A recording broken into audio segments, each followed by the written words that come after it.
Log in and click on the gear icon in the top right to enter administration settings. Under Billing, click on Payment Settings.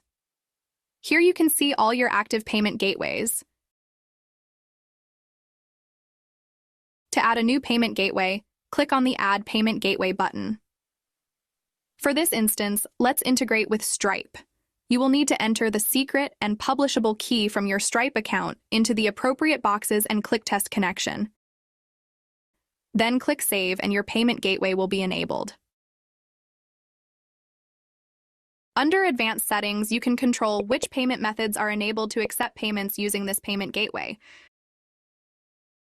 You can also control which users can make changes to these settings and decide if you want to set this payment gateway as your default for collecting payments.